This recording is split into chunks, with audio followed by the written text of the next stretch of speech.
رسول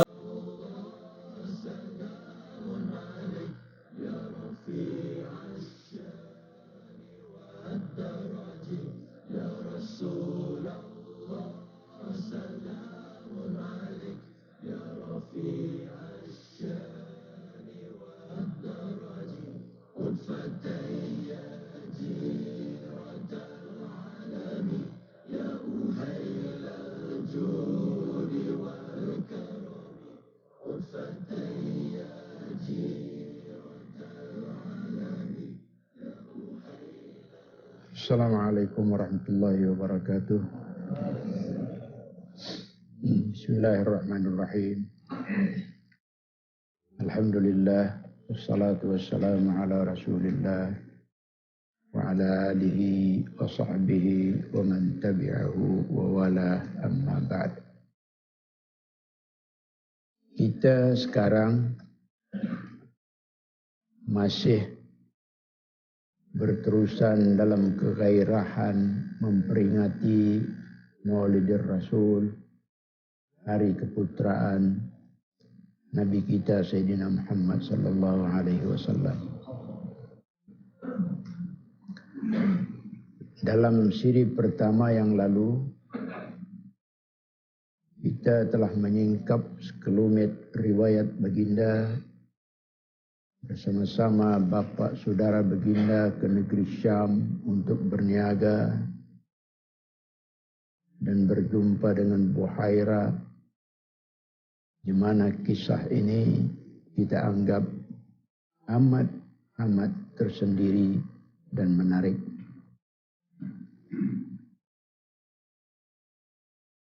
Memang kisah nabi-nabi sangat menarik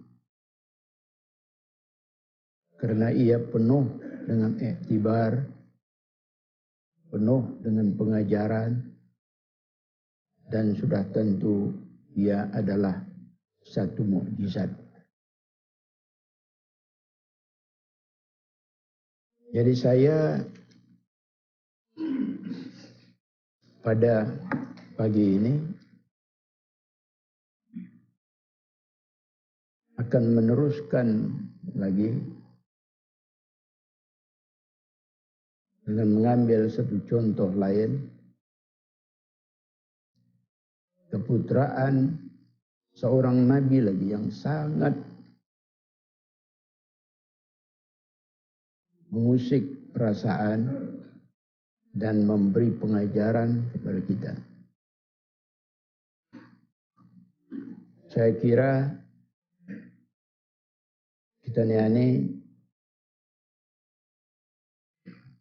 pada zaman ini banyak dihidangkan sudah dengan cerita-cerita, dengan kisah-kisah yang dicipta oleh jelama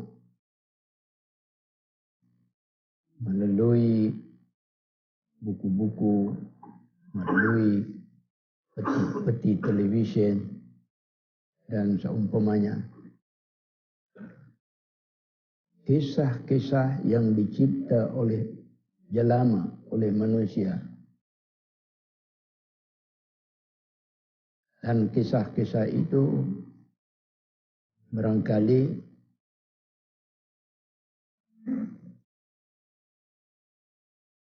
tidak ada 10% yang sahih. Tetapi kisah dalam Al-Quran adalah 100% sahih. Jadi saya masih mau mengajak saudara-saudara untuk melihat dan menikmati balik kisah yang 100% sahih ini. Kali ini kita mengambil contoh kisah keputraan Nabi Musa alaihi salam. Kisah keputraan Nabi Musa alaihi salam adalah tidak kurang aneh dan penuh dengan pengajaran. Di dalam kisah itu penuh dengan bahaya dan ketakutan.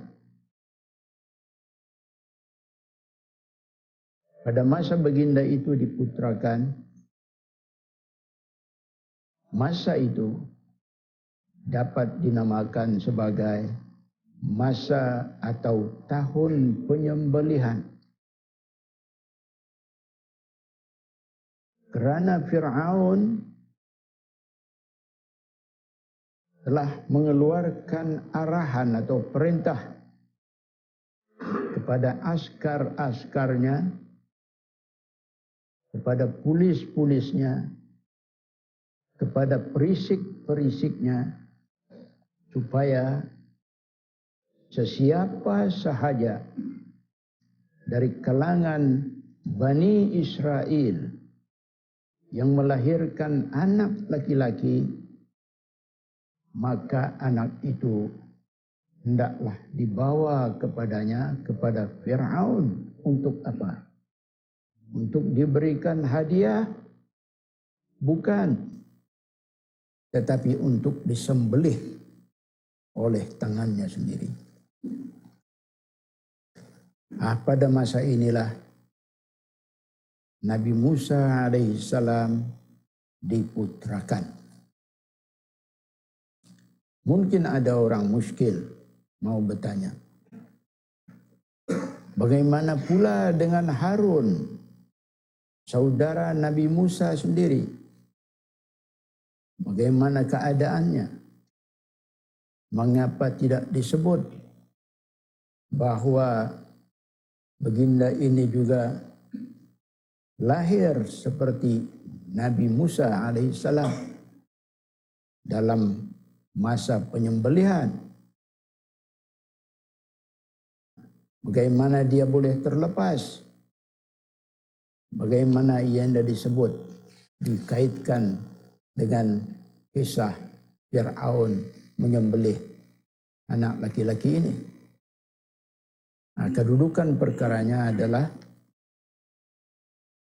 sebaik-baik sahaja Fir'aun mengambil sikap untuk menyembelih semua kanak-kanak laki-laki yang baru lahir, setengah daripada penasihat Fir'aun menasihatkannya supaya penyembelihan itu dilakukan berselang tahun sahaja. Bukan sepanjang masa, berselang tahun sahaja. Yakni setahun dilakukan penyembelihan dan setahun lagi tidak berhenti. Misalnya pada tahun 2012 ini, kalau ada kanak-kanak yang laki-laki lahir, dia akan disembelih sepanjang tahun 2012. Sedang pada tahun 2013 nanti, penyembelihan itu dihentikan, tidak diadakan. Dalam makna kanak-kanak laki-laki yang lahir dalam tahun 2013 akan selamat daripada penyembelihan. Kemudian pada tahun berikut 2014 pula akan ada lagi semula penyembelihan itu. Begitulah seterusnya. Adapun Harun, saudara kepada Nabi Musa, ia ini dilahirkan dalam tahun yang selamat. Tahun yang tidak ada penyembelihan. Sedang Musa kebetulan ia dilahirkan dalam tahun yang ada penyembelihan itu. Itulah makanya kelahiran Musa alaihissalam sangat-sangat merungsingkan ibunya, malah sangat-sangat menakutkannya. Maknanya keselamatan Musa yang dilahirkan dalam tahun penyembelihan ini terancam. Ibunya memahami rumah mereka tidak boleh tidak pasti akan digeledah dan diperiksa. Semua rumah orang pada masa itu digeledah, diperiksa. Mana-mana yang didapati ada anak laki-laki lahir, dibawa kepada Fir'aun untuk disembelih. Jadi kemanakah ibu Musa boleh menyembunyikan Musa? Tidak ada. Dan malah tidak ada jalan untuk mereka itu lari daripada polis Fir'aun, daripada askar Fir'aun, daripada penyuluh-penyuluh Fir'aun. Dalam pada itu, ibu Musa tidak mahu. Dia tidak reda anaknya ini mati di tangan Fir'aun. Jadi macam mana ini? Bukan askar, bukan polis, dan bukan penyuluh Fir'aun yang akan membunuh Musa, bukan.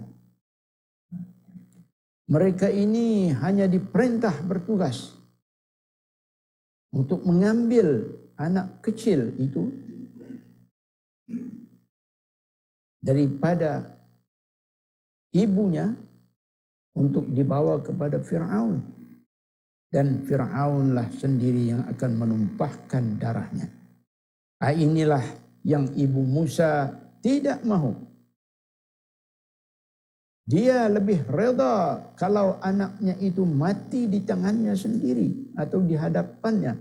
Biar macam itu. Dari mati di tangan penjahat besar ini, Fir'aun.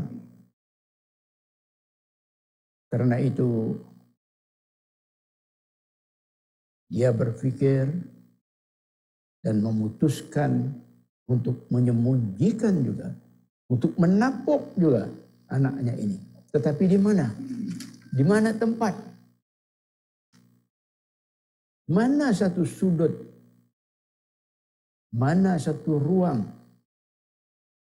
yang boleh menutupi anak kecil ini daripada penglihatan dan pengetahuan orang-orang Fir'aun? Tidak ada. Dia cukup pasti tidak ada. Yang ada pun ialah cuma satu-satunya dapur tempat pembakar roti. Satu-satunya tempat yang dia tahu ialah dapur tempat membakar roti. Dapur ini pada masa itu sedang digunakan. Sedang dipenuhi oleh api atau bara api yang merah menyala. Jadi bagaimana ini?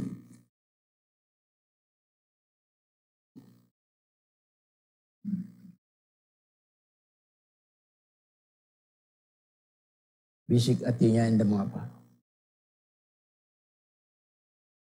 Anda mengapa? Kiranya anak ini masak di dalam dapur ini sekalipun, dia masih reda, malah lebih reda dari dia dibawa kepada Fir'aun untuk dimangsakan. Lalu sekedar untuk mengurangkan risiko, api di dalam dapur itu diperlahankannya.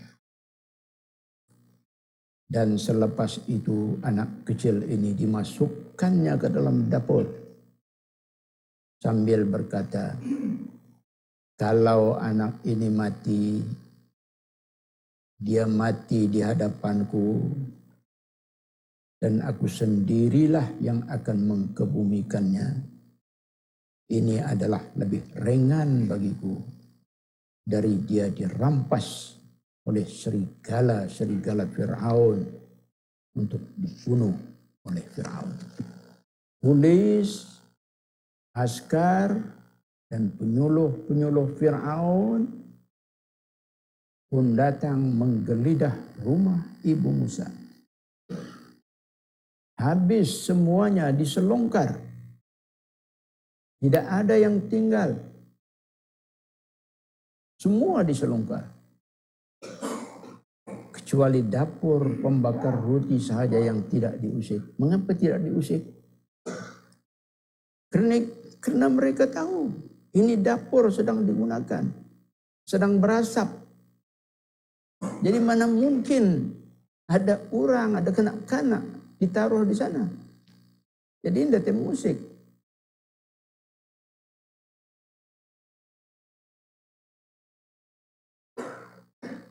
Di sini dia nampak ini dapur sedang digunakan. Asap keluar. Mana mungkin ada orang yang letak. Memang logik memang begitulah. Mana mungkin manusia tambahan lagi kanak-kanak yang baru lahir akan berada di dalam dapur pembakar roti yang sedang beroperasi itu. Mana mungkin. Karena itulah dapur ini tidak diusik oleh mereka. Sehingga bila sudah dilihat tidak ada semua, sudah diselongkar, tidak juga ada, mereka pun beridar meninggalkan rumah Ibu Musa. Dan setelah mereka pergi, Ibu Musa dengan langkah lemah mendekati dapur dengan tujuan untuk mengambil mayat anaknya di situ. Ia pun tahu, ia menyangka bahwa anak itu tidak boleh selamat.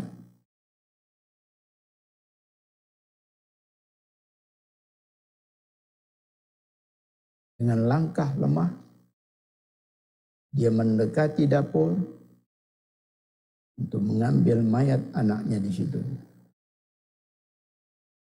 Dia menyangka anak ini sudah hangus.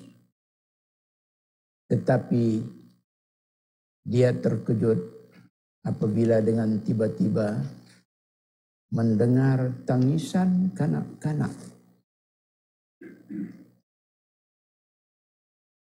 Dan didapatinya suara itu tidak lain ialah suara anaknya di dalam dapur. Allah menyelamatkan anak. Kehendak Allah berlaku menyelamatkan Musa. Dan ini memang terjadi di luar dugaan ibunya sendiri. Terlepas satu musibah. Dapatlah Ibu Musa tidur pada malam itu. Tetapi Allah Maha merancang. Cerita belum habis, belum selesai setakat ini. Bahaya sebenarnya masih memburu dan memburu. Ibu Musa sendiri menyadari hatinya belum puas dengan sekali dia berjaya melepaskan anaknya ini daripada bahaya. Karena bahaya itu sebenarnya belum berakhir di situ.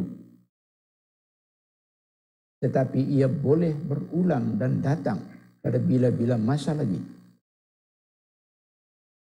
Oleh itu Allah dengan kehendaknya yang tersendiri telah menghantar message perutusan kepada Ibu Musa berupa wahyu. Wahyu di sini bukanlah wahyu risalah. Bukan wahyu kerasulan. Kerana tidak ada nabi atau rasul daripada kalangan perempuan. Tetapi wahyu di sini ialah ilham. Ilham kepada ibu Nabi Musa. Berfirman Allah Subhanahu wa taala, "Wa auhayna ila ummi Musa an ardi'ihi فَإِذَا خِفْتِ عَلَيْهِ فَأَلْقِيهِ فِي الْيَمِّ وَلَا تَخَافِي وَلَا تَحْزَنِي إِنَّا رَادُّوهُ إِلَيْكِ وَجَاعِلُوهُ مِنَ الْمُرْسَلِينَ. Tafsirnya. Dan kami yakni Allah wahyukan, yakni ilhamkan kepada Ibu Musa, susukanlah anak ini.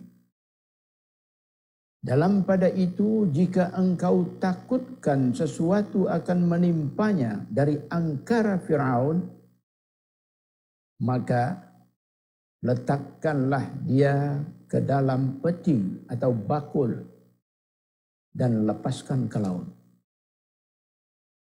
Janganlah engkau merasa bimbang dan jangan juga berduka cita.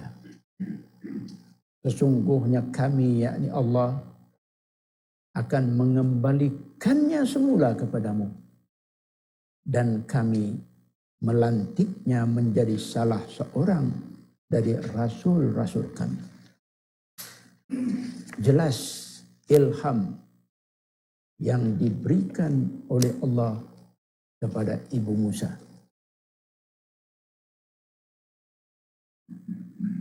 Di sini ada dua berita.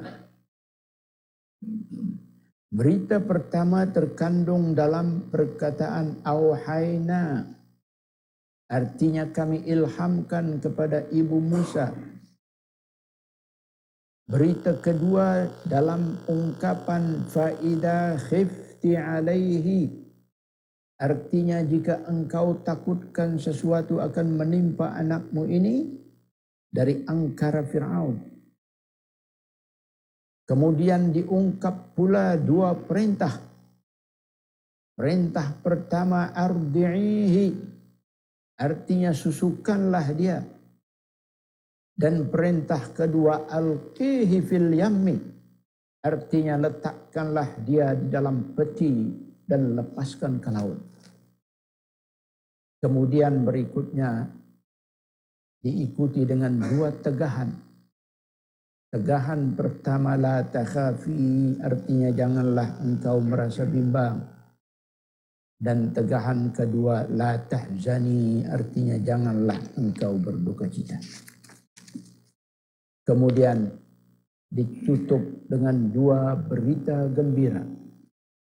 Berita gembira pertama, inna radduhu ilaiki. Artinya sesungguhnya Allah akan mengembalikannya semula kepadamu. Dan berita gembira kedua, waja'iluhu minal mursalin. Artinya Allah juga akan melantiknya menjadi seorang rasul.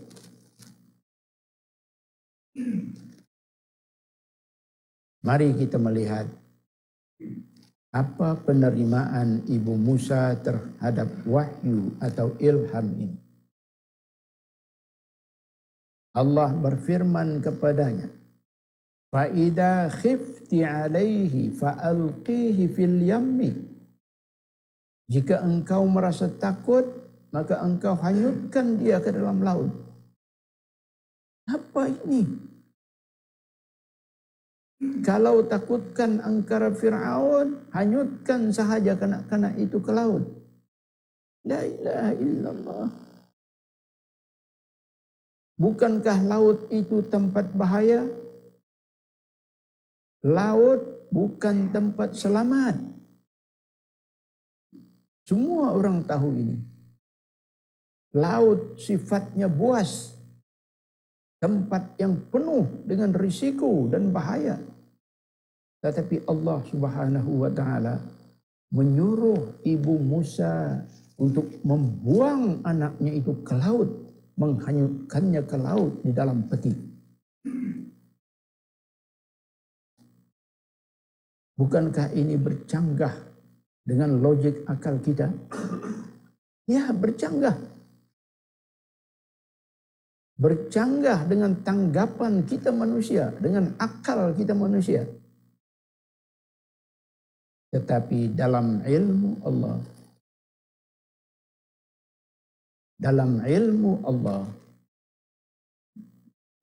dalam kes membuang atau menghanyutkan kanak-kanak ini ke laut adalah sebaliknya. Paling sesuai, paling tepat, dan paling selamat. Sama juga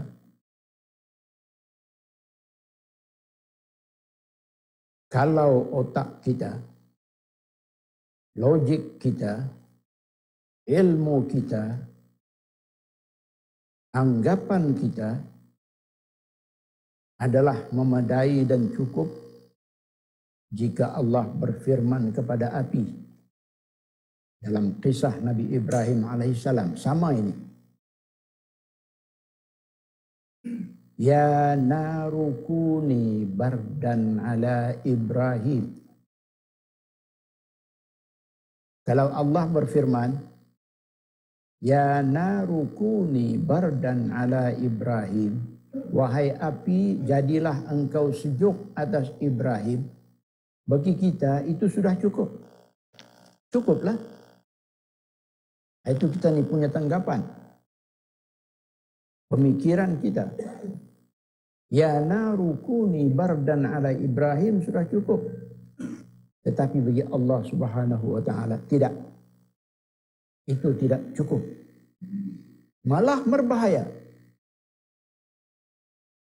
Ya kita ni macam mana berbahaya? Perintahkan api sejuk. Sejuk. Kemana tempat bahaya? Berbahaya. Kalau ungkapan itu saja berbunyi begitu, ya narukuni bardan ala Ibrahim, wahai api jadilah engkau sejuk atas Ibrahim, berbahaya. Mengapa? Mengapa berbahaya? Karena api yang diperintah untuk sejuk, semata-mata sejuk, ia akan sejuk. Tetapi berapa degree kesejukannya? Kalau ia sejuk sesejuk-sejuknya, berapa degree itu sesejuk-sejuknya? Berapa minus di bawah sifir? Di bawah sifar?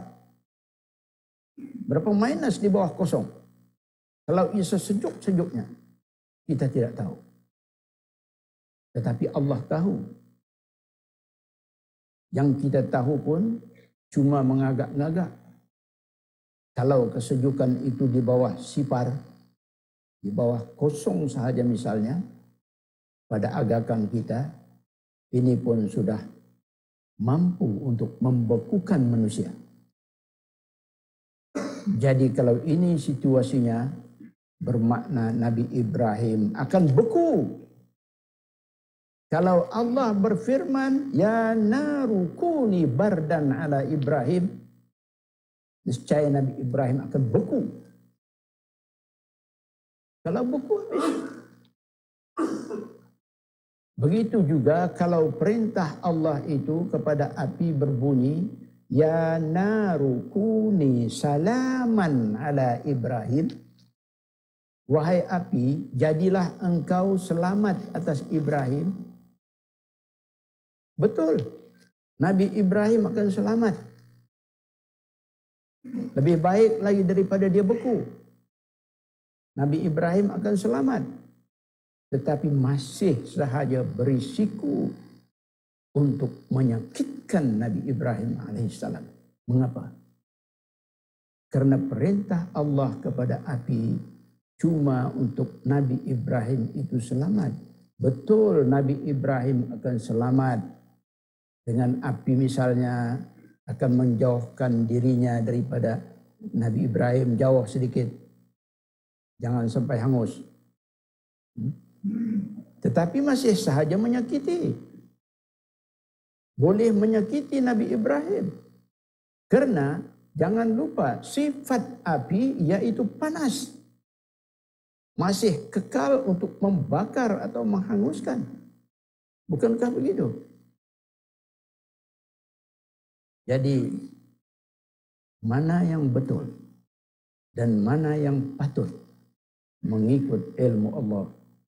Yang betul dan patut mengikut ilmu Allah, malah yang mesti mengikut ilmu Allah ialah firman-Nya dalam surah Al-Anbiya ayat 69.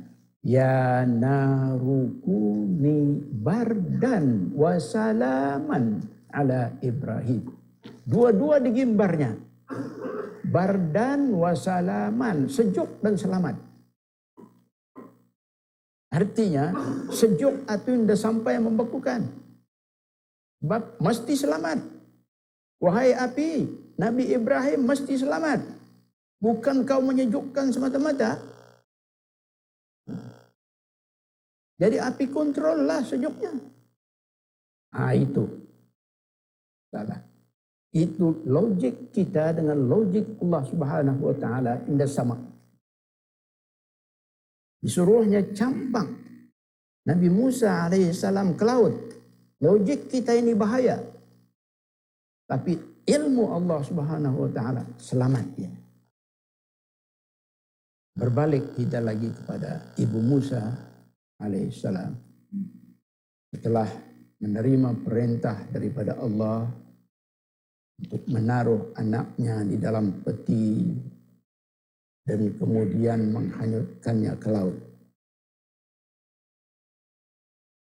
Adakah Nabi Musa, ibu Nabi Musa mengikut perintah ini? Ya, dia ikut. Tetapi sebelum itu hatinya kecut dan berbelah bagi. Maklum saja ibu dengan anak. Ibu dengan anak. Ibu manakah yang tergama untuk menghanyutkan anaknya ke laut?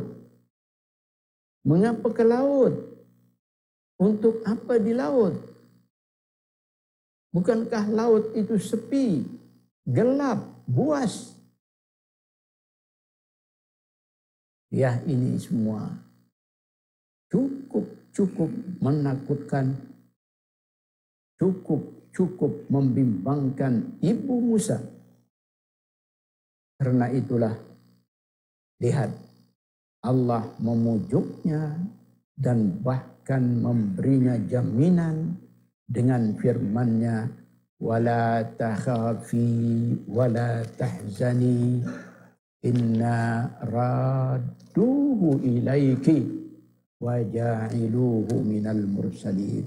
Janganlah engkau takut, janganlah engkau bimbang, dan jangan juga berduka cita.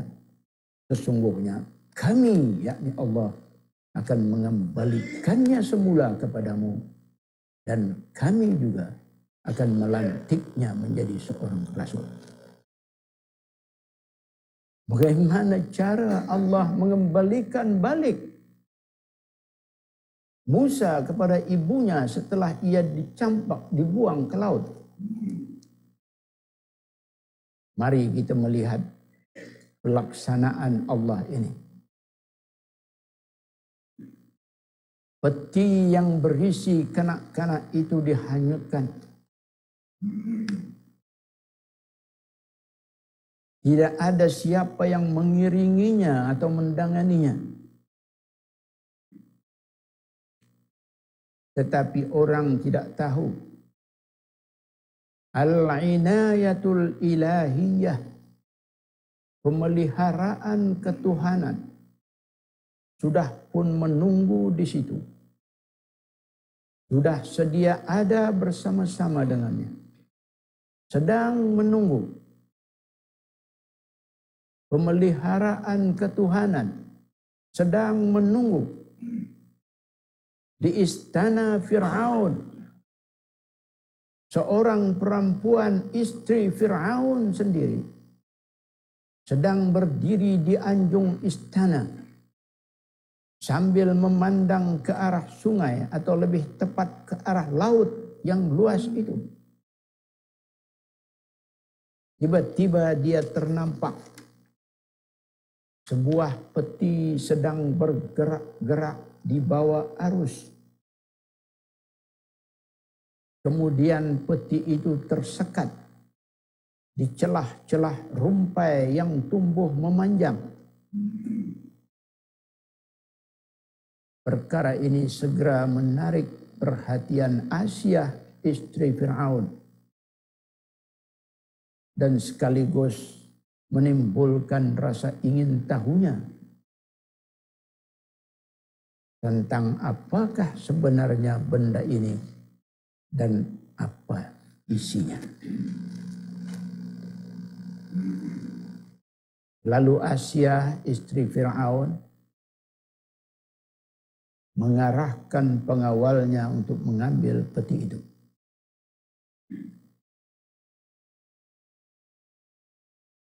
Peti ini dari mula-mula lagi ia dihanyutkan.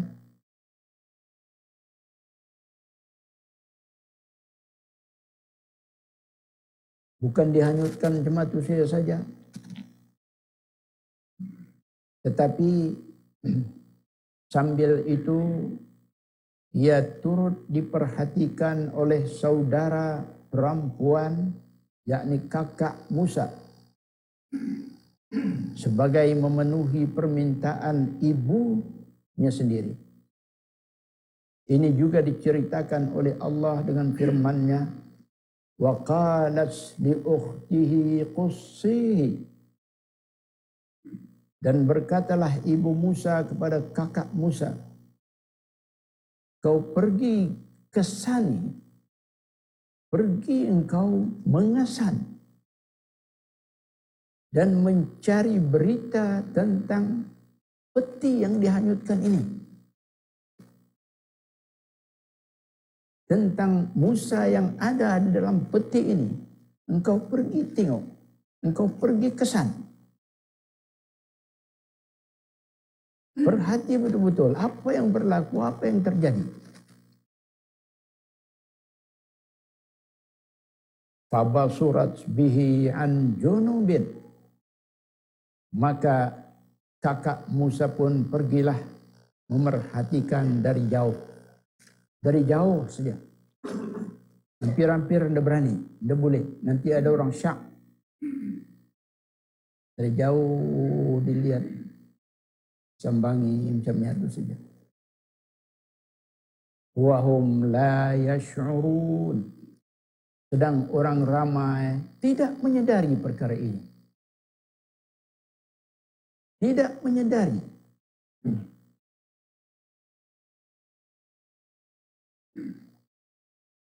Peti sesudah diambil dan dibawa ke istana. Sekarang peti sudah diambil dan dibawa ke istana.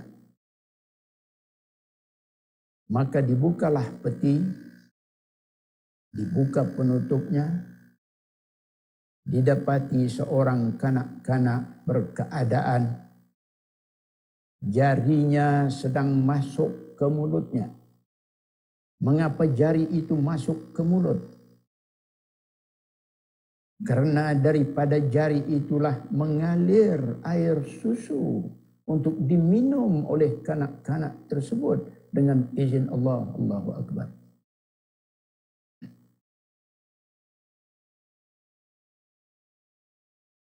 Sebab kita tidak tahu berapa lama ia laboi-laboi.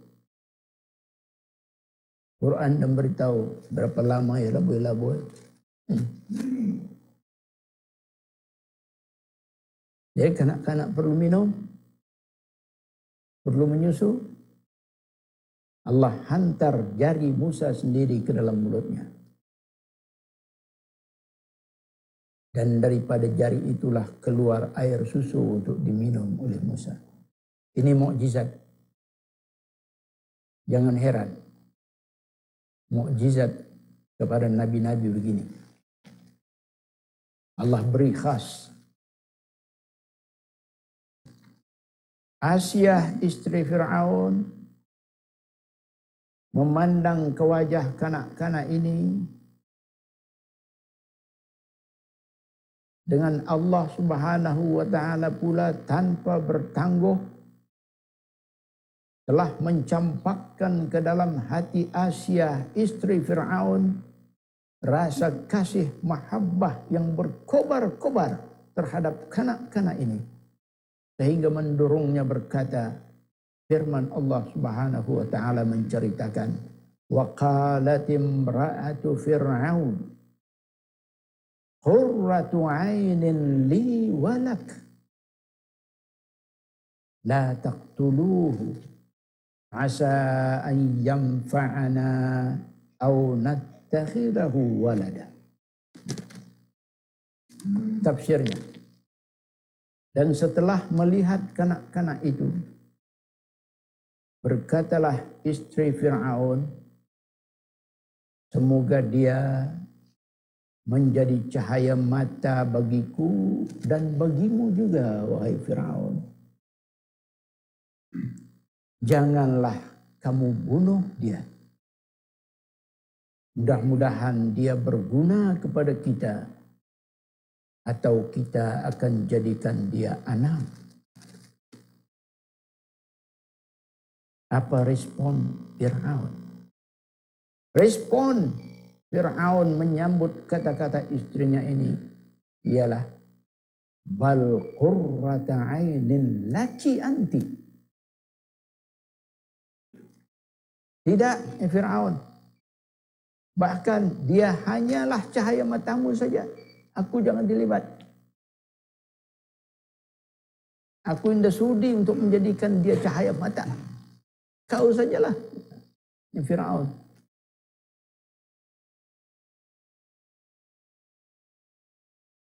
Dia mau.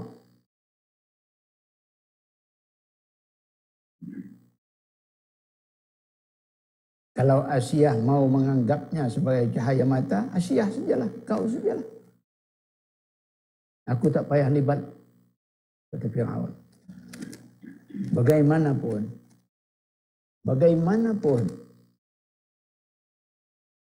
Fir'aun turut juga melayani kanak-kanak ini. Ini Allah punya perancangan. Allah punya percaturan. Fir'aun bagaimanapun turut juga melayani kanak-kanak ini. Dia mendudukkannya di atas ribanya. Didudukkannya di atas ribanya. Sedang kanak-kanak itu duduk di atas ribanya, di pangkunya lah artinya. Tiba-tiba kanak-kanak itu mengangkat tangan kanannya dan memukul ke muka Fir'aun. Fir'aun terkejut dan naik marah, ingin memukul balik kanak-kanak ini. Tetapi Allah Subhanahu wa Ta'ala telah melindunginya dengan kuasanya. Tidak jadi. Nah, ini semua sama sekali tidak disedari oleh mereka dari kalangan orang ramai, termasuk oleh Fir'aun sendiri, betapa rancangan Allah Subhanahu wa Ta'ala dan pelaksanaannya sedang berjalan dan berlaku. Allah dengan kehendaknya sedang mengaturkan pertemuan Musa dengan ibunya di istana musuh dan penjahat besar Fir'aun ini. Cantik nih cerita ini. Orang-orang Fir'aun sibuk menghadirkan perempuan-perempuan tukang susu. Tradisi orang-orang dahulu, kanak-kanak Damita itu diupahkan menyusu.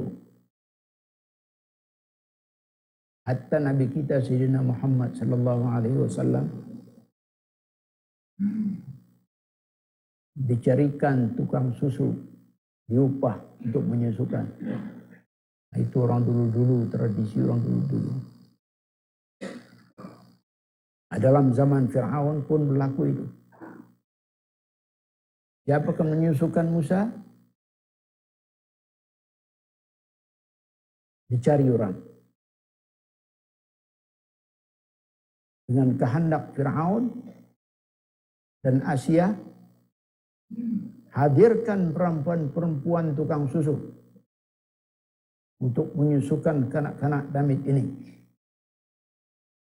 Maka ramailah perempuan-perempuan yang pilihan dihadirkan.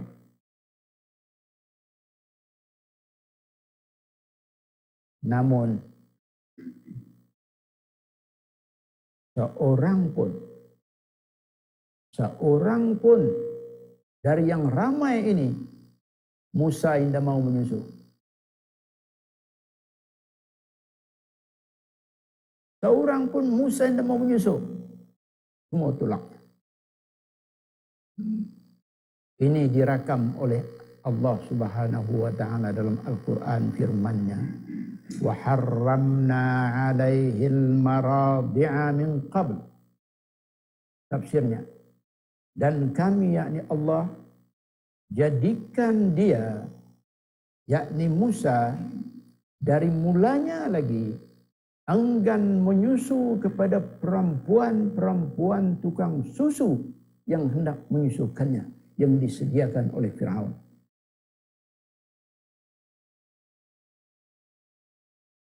Nah, ini cantik lagi. Salah seorang dari perempuan-perempuan yang ada hadir pada masa itu ialah kakak Musa. Kakak Musa ada turut hadir pada masa itu. Sama-sama. Orang mana tahu yang ia kakak Musa. Lalu kakaknya ini pun memberi saranan. Juga diceritakan oleh Allah dalam Al-Quran. Faqalat hal adullukum ala ahli baitin yakfulunahu lakum wahum lahu nasihun. Tafsirnya, dia berkata, yakni kakak Musa berkata, mahukah jika aku tunjukkan kepada kamu penghuni sebuah rumah yang ada di sana tuh, penghuni di sana itu dapat memelihara kanak-kanak ini untuk kamu, dan mereka itu, penghuni di sana itu adalah ikhlas kepadanya. Mendengar ini, Fir'aun memberi sambutan positif. Idhabi wa tina biha. Ya, kalau begitu pergilah dan bawa dia kemari. Bawa orang yang boleh menyusukan Musa ini, bawa kemari. Maka kakak Musa pun pergi mendapatkan ibunya dan membawa ibunya itu ke istana Fir'aun. Maka dengan ini berlakulah janji Allah yang telah disampaikannya melalui jalan ilham kepada ibu Musa untuk mengembalikan semula Musa kepada ibunya itu. Sadaqallahul azim, firman-Nya, faradadnahu ila ummihi kay taqarra 'ainuha wa la tahzana wa lita'lama anna wa'dallahi haqqun walakinna aktsarahum la ya'lamun.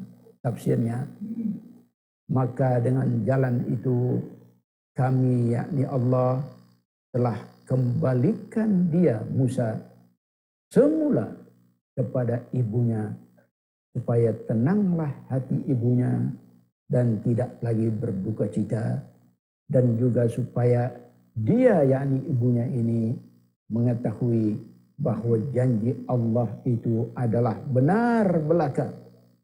Akan tetapi kebanyakan orang tidak mengetahui perkara ini.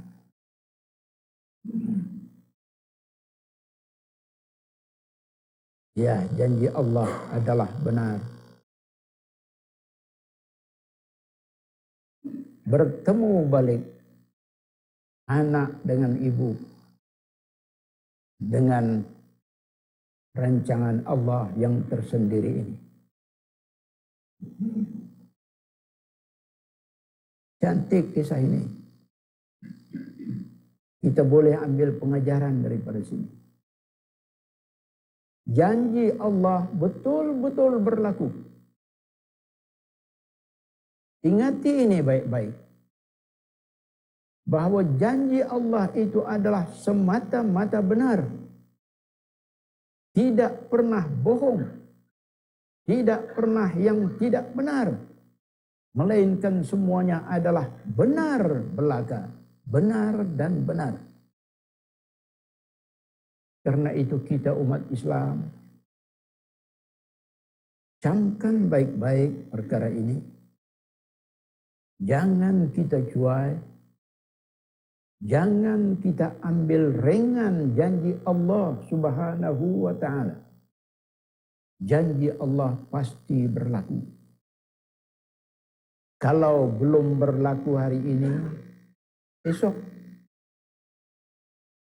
Kalau belum berlaku esok, lusa. Kalau belum lusa, belum 50 tahun, belum 100 tahun, atau belum 1000 tahun, tetapi awas. Pada hari akhirat kelak, setelah kiamat kelak, janji ini pasti berlaku juga.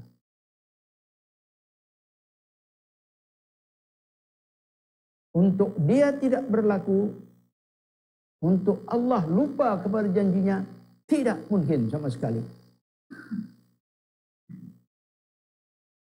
Allah berjanji untuk memberi nikmat kepada orang-orang beriman dan bertakwa.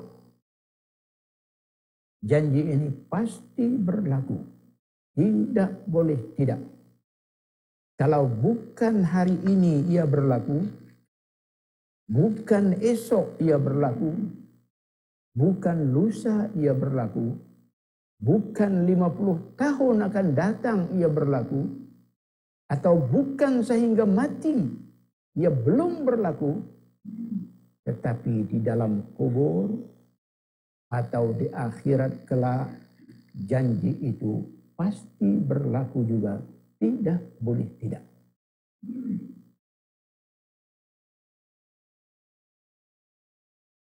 Begitu juga